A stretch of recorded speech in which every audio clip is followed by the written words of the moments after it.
The story starts with a woman named Kate who wakes up in the morning and begins to cry as she remembers her wife, who recently died in a car accident. Kate is still heartbroken and can't get over the loss. Now, she lives alone on her farm. She owns many horses that she takes care of. Before her wife's death, Kate used to give horse riding lessons, but she stopped after the accident. Because of that, she has no income anymore, even though she needs money to keep the farm running.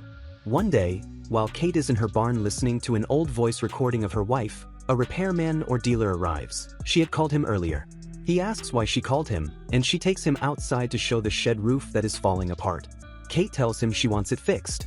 The man says he can repair it, but it will cost $9,000. Kate is shocked because she doesn't have that much money, but she knows it must be repaired soon. Since she can't afford it, she decides to visit her ex-husband to ask for help. When she arrives, she meets his new wife and their young daughter. Kate asks her ex-husband for the money, but he refuses. He says, "I've already given you enough. If you need more, then sell the farm. It's useless to you now, and you'll have to live alone anyway." Kate becomes emotional and tells him, "I can't sell it. This farm means everything to me. My wife and I built it together. It's the last memory I have of her." Then, her ex-husband asks about their daughter, Claire. Kate says that Claire has changed a lot. She's spoiled, keeps bad company, and never stays home. Hearing this, her ex-husband blames her for being a bad mother. Even so, he finally gives her a check for $9,000 but warns, "Don't ever ask me for money again." When Kate returns home, she's surprised to see Claire waiting for her. She happily hugs her daughter and asks what brought her home. Claire says her phone battery is dead and asks to use Kate's iPad to check her messages. Kate gives it to her. When Claire opens her messages, she sees several texts from a drug dealer demanding his drugs back, which shows that Claire had stolen them from him. For a while, Kate and Claire spend some peaceful time together. But that night, Claire's friends suddenly came to the house. Claire becomes angry and yells, "Why did you come here?"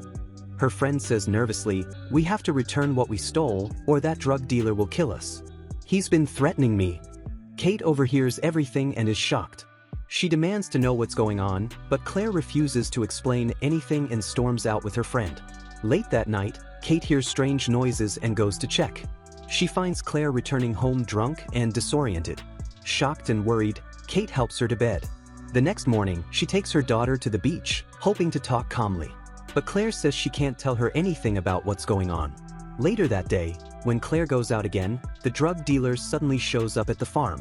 He angrily demands, "Where is my stuff?" Claire gets scared and says she doesn't know. Just then, her friend appears, the same one who brought the dealer there. The man becomes violent and starts beating both of them. Kate rushes in and stops him. The dealer threatens Kate, saying that if the drugs aren't returned, he'll kill Claire. Kate bravely says she'll call the police, which scares him off for the moment, and he leaves.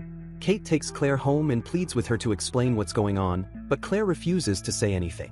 That night, Claire's friend came back to visit. Kate tells her daughter to stay away from such bad company, but Claire snaps, "Mom, I love my friend. I can't leave him. I need $10,000, get it any way you can."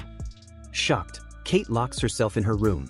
Angry, Claire tries to break in and attack her, but she fails. Then she orders her friend to steal Kate's dog and threatens to kill it unless she gets the money.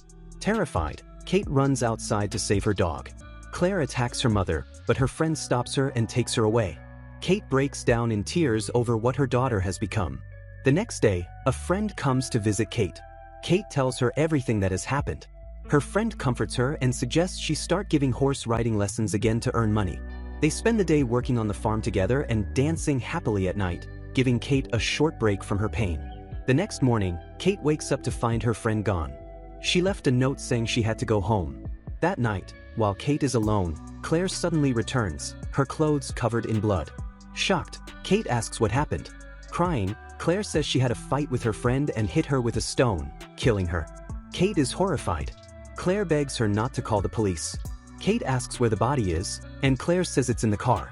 When Kate checks, she completely breaks down. To protect her daughter, she decides to get rid of the body herself. She loads it into her car, drives to a nearby lake, smashes Claire's phone, and throws it into the water. Then she ties a heavy stone to the body and sinks it deep in the middle of the lake. When she gets home, Kate tells Claire to stay quiet and not say a word if anyone asks questions. Later, Claire worries that the body might float back to the surface after a few days. Kate tries to calm her down and says she'll take care of everything. To make sure Claire is safe, Kate meets the drug dealer and pays him the money he wanted, warning him to stay away from her daughter. Claire hugs her and says softly, "You're a good mother." The next morning, after going for a jog, Kate comes home and realizes Claire is gone. Panicking, she tracks her daughter's location using the iPad and is shocked to find that Claire is with her dead friend, who is actually alive. Kate is stunned, realizing she has no idea whose body she dumped in the lake. She searches Claire's messages to find out the truth, but doesn't discover anything helpful. The next day, she goes back to the lake to look for the body, but it's gone. As she's swimming far from the shore, a sheriff spots her and asks why she's swimming so deep. Kate forces a smile and says, "I just like to swim alone." Later, Kate calls her friend and tells her everything that has happened. Her friend feels sorry for her and invites her to come stay for a while. Kate agrees. That night, Kate gets a notification on her phone. The drug dealer is at her door. When she opens it, he threatens her. He says he knows whose body she buried and demands that she meet him the next day. The next morning, Kate meets him face to face. The drug dealer then reveals the truth. The man who bought drugs from Claire overdosed and died. Claire and her friend made up the entire story about killing someone just to make Kate panic and help them. They tricked her into paying them money and getting rid of the dead man's body. The dealer says Claire used her mother's love to control her. Then he demands even more money and warns that if she doesn't pay, he'll go to the police. Kate tries to call the police herself, but he grabs her phone and stops her. He decides to stay in her house until she gets the money. Kate tells him she can get it through her shed insurance. The next day, she shows him the insurance papers. The shed is covered for $100,000. But the dealer gets greedy and demands more.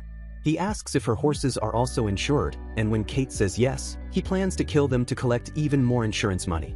That day, a woman came to the farm for a riding lesson. The drug dealer pretends to be a caretaker and tells her to leave. Later, Kate orders hay and ties her horses inside the barn. That night, she quietly sets the barn on fire. The flames grow quickly, and the drug dealer panics and runs inside, but he can't escape. The next morning, firefighters and detectives arrive. They find a burned body inside the barn. It's the drug dealer. The detective questions Kate, accusing her of setting the fire and killing him, but she denies it. Soon, the evidence makes it look like the dealer was the one behind everything. It's then revealed that Kate and her friend had planned everything carefully. They had already found the hidden body from the lake, moved it into the barn, freed the horses before the fire, and then set the blaze to frame the dealer. Kate even made sure the woman who came earlier would remember seeing the man working there, so she could testify later. The plan works. The drug dealer is blamed for everything, and Kate is cleared. She rebuilds her barn using the insurance money and finally finds some peace after all the pain. A few days later, Claire comes home crying, full of guilt and shame. She apologizes to her mother and realizes how much Kate suffered and sacrificed for her.